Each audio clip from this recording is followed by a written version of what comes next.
Bonjour à toutes et à tous, j'espère que vous allez tous très bien les gars. Aujourd'hui on est le lundi 2 octobre. Aujourd'hui on a un marché extrêmement haussier, le début du mois est extrêmement explosif. On peut voir très clairement le Bitcoin sur 24 heures qui nous fait plus 4%. On a l'Ethereum qui suit avec plus 2,5%, le BNB qui suit également avec un petit peu moins, plus 1,7%. On a clairement le winner de l'explosion, c'est le Solana, là sur 24 heures qui nous fait 2,5%, mais si on regarde par exemple sur 7 jours, qui nous fait littéralement plus 23%, c'est énorme. Très clairement il a explosé, on voit cette map qui est magnifique, qui est vraiment toute verte, on se croirait presque en forêt quoi, carrément. Non franchement c'est fou. On a le ton qui est à presque moins 6%, ça fait plaisir parce que vraiment c'est une belle analyse qu'on avait eue. Je vous avais vraiment expliqué que pour moi on allait être baissier sur le ton pour ces prochains jours, et c'est ce qu'on a eu. Je vous avais expliqué également sur le ton la pertinence des supply and demand grâce aux cassures de support et aux libérations de contrepartie. Enfin bref, on ira voir ça rapidement sur le ton, c'est assez intéressant. La baisse qu'on a eu, en tout cas on a le BCH également qui nous fait plus 20%. Non franchement c'est une très belle map aujourd'hui, sur ces 7 derniers jours. On a eu vraiment une explosion. Et donc on ira directement sur Twitter, il y a deux petits trucs à aller voir très intéressants, et puis on ira directement sur les graphiques comme d'habitude. En tout cas les gars, je vous invite réellement à liker la vidéo, ça m'aide énormément à ce que l'algorithme me référence tout simplement. Et puis on est parti directement dans le vif du sujet.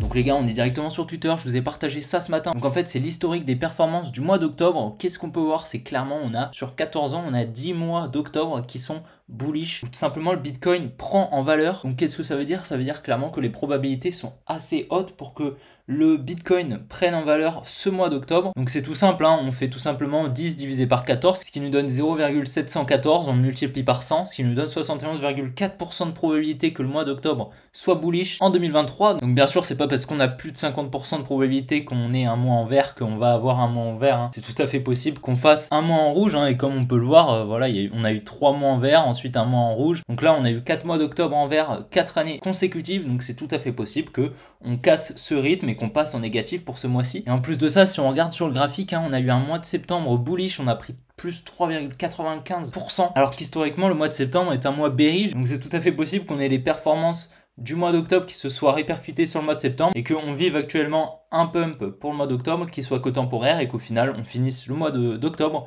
en négatif. C'est tout à fait possible. En tout cas on verra ça, mais c'est vrai que le mois commence très bien. Donc je vous invite réellement à mettre en commentaire votre forecast. Est-ce que vous pensez qu'on va avoir un mois en vert, un mois en rouge? Donc je vous invite réellement à me donner vos forecasts, ça m'intéresse énormément. Personnellement j'ai un avis assez mitigé, mais c'est tout à fait possible qu'on ait un mois en vert pour le mois d'octobre. En plus c'est le mois de mon anniversaire, donc ça me ferait extrêmement plaisir tout simplement. Donc également je vous ai fait un petit post pour vous prévenir, il y a eu un énorme pump cette nuit, et c'est vrai que l'envie de prendre un long, l'envie de pas louper le train tout simplement est énorme, et c'est vraiment ce qu'il ne faut pas faire. Si on loupe le début du train, tant pis, on attend, il va y avoir des setups qui vont se dessiner, et on rentrera lorsqu'on aura les setups, et on attend nos setups. Il faut vraiment être patient, surtout dans le trading, sinon on peut très rapidement se faire piéger, et ne surtout pas agir sous le coup de l'émotion, c'est la pire chose à faire. On va jeter un petit coup d'œil sur les liquidations. Comme on peut voir, on avait énormément de liquidations ici, autour des 28 000. C'est ce qui représente notre trading range en daily. Je vous l'avais dit qu'on allait probablement venir la chercher. Au final, on allait la chercher un petit peu plus tôt que ce que je pensais. Dans tous les cas, j'ai pu profiter de cette hausse pour faire un petit trade. Je vous l'avais montré hier. Donc voilà, on a récupéré énormément de liquidités. Ça m'étonnerait pas du tout qu'on ait une petite réaction. Maintenant, si on regarde sur du plus court terme, on voit très clairement que ce high n'a pas été nettoyé. On a pas mal de liquidités autour des 28 500. Donc un dernier pump pour venir chercher ces liquidités et ensuite dump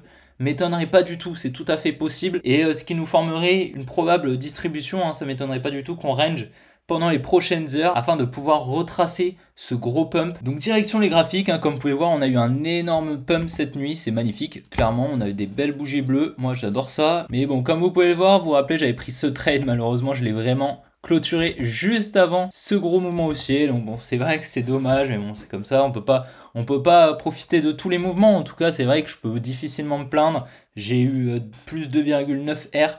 Franchement c'est cool, je préfère ça plutôt que d'être en négatif. Bon, c'est vrai que ça fout un peu le seum, on va pas se mentir, j'aurais pu vraiment commencer le mois avec plus de 10%, si on pousse jusque là. Donc ici là c'est notre high à 28 000. Bon bah voilà, j'aurais sorti plus 12 R pour commencer le mois, ça aurait été vraiment magnifique. Clairement j'aurais pu arrêter de trader et j'aurais eu mon objectif mensuel de 10%. Donc c'est dommage, mais bon c'est pas très grave. Dans tous les cas je pense qu'on va prendre d'autres trades pour le mois d'octobre. On aura pas mal d'opportunités ce mois-ci, à mon avis il va être assez volatile. Donc on va voir les opportunités qui vont se présenter à nous. En tout cas je serai là pour les saisir, ça vous pouvez en être sûr. Et je vous les partagerai bien évidemment, alors n'hésitez n'hésitez surtout pas à vous abonner bien évidemment. Donc si on se met en 5 minutes, hein, qu'est-ce qu'on peut voir? C'est clairement que là on a eu une espèce de distribution que j'aime pas du tout parce qu'elle est vraiment verticale. Je vous avais dit que j'aimais bien les distributions assez horizontales, hein, qui sont vraiment horizontales. On a une belle création de liquidité et qui prennent pas mal de temps. Là, clairement, on a eu énormément de volatilité et c'est vrai que la distribution est pas très jolie. Et au final, vous voyez qu'on a distribué ici,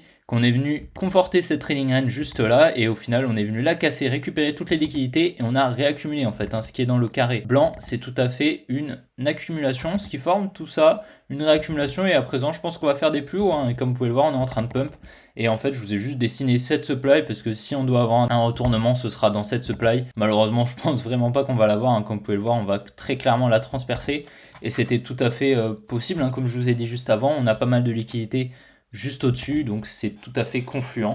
Maintenant, ce qui serait hyper clean, c'est qu'on vienne créer une résistance ici et qu'on prenne pas mal de temps, créer une belle distribution, venir la liquider et à ce moment-là, faire un joli retracement, ce qui nous permettrait de prendre une très très belle position en short. Hein. Je pense que j'en verrai pas mal sur ce genre de setup. Clairement, pour le moment, on va attendre. Il n'y a rien qui nous dit qu'on va baisser, il n'y a rien qui nous dit qu'on doit prendre une position. Pour le moment, on patiente, on regarde et on voit ce qui peut se dessiner, mais pour le moment, c'est vrai qu'on n'a pas grand-chose. Donc voilà, à présent, on est sur le Solana. Le Solana, c'est mon petit bébé, hein, mais je vous avoue, là, j'ai vraiment le seum. Tout simplement parce que je vous avais dit que j'avais pris une position juste là, que j'ai clôturé ici, là, par là. Bon, bah voilà. Vous voyez, j'ai pas besoin de vous en dire plus. J'ai clairement loupé un putain de mouvement, mais bon.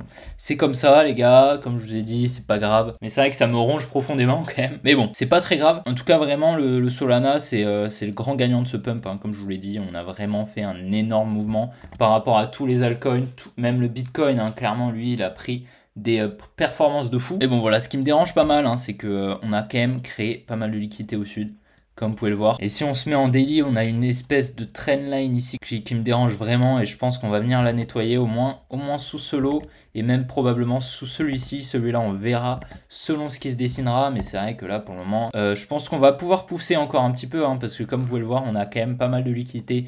Juste là, on a tous ces highs qui n'ont pas été nettoyés et si on a un retournement, ce sera probablement dans la supply que je vous ai dessiné juste ici parce que je pense que ce high est protégé tout simplement car c'est le high qui nous a permis de mitigated cette grosse supply juste là. Donc pour moi, il est protégé. Maintenant, voilà, on n'est pas du tout à l'abri de venir chercher ces highs ici, mais c'est vrai qu'on a pas mal de liquidités sur le Solana au nord, donc c'est tout à fait possible qu'on pousse. Bon, maintenant, c'est vraiment pas ce que je privilégie. Donc écoutez, on va voir pour le moment. Bah, c'est comme le Bitcoin, hein. Pour le moment, on va pas se placer, on n'a rien qui nous dit qu'on va faire des plus hauts ou des plus bas. Si on regarde en 1 heure, on voit qu'on a une espèce de distribution. Mais bon, pareil, hein, j'aime pas trop ces distributions avec ces trendlines. C'est tout à fait possible hein, qu'on fasse des plus bas. En plus de ça, on n'est pas du tout venu chercher notre trailing range juste là. Donc écoutez, on va voir ce qui peut se passer. Mais là, pour le moment, ouais, j'aime pas trop ça. Et ça non plus. Donc pour le moment, on va patienter. Et voilà, donc on est sur le Toncoin. Le ton, bah, comme vous pouvez le voir, on est revenu mitigated un peu plus profondément en fait cette supply juste là. Notre dernier buy avant le sell tout simplement. Donc voilà, c'était un joli trade à prendre. Malheureusement, je l'ai pas pris. Très clairement, on est en train de faire des plus bas et je pense qu'on va continuer. C'était un très très joli setup hein, qu'on avait. Franchement, je suis assez content de mon analyse. Et je vous avais dit qu'on allait commencer à faire des plus bas autour d'ici. Et comme vous pouvez le voir, là, on est à moins 12% quasiment. Donc c'est cool. Et clairement, c'est un des seuls coins qui ne pump pas alors que le Bitcoin a fait un énorme pump. Donc c'est normal, on est clairement sur une tendance baissière pour le ton. Concernant ETH, j'aime pas trop ce que j'ai dessiné, hein, mais bon, on le fait quand même. On a des espèces de trendline, hein, comme vous pouvez le voir ici, on a une espèce de trendline baissière, une note ici, là.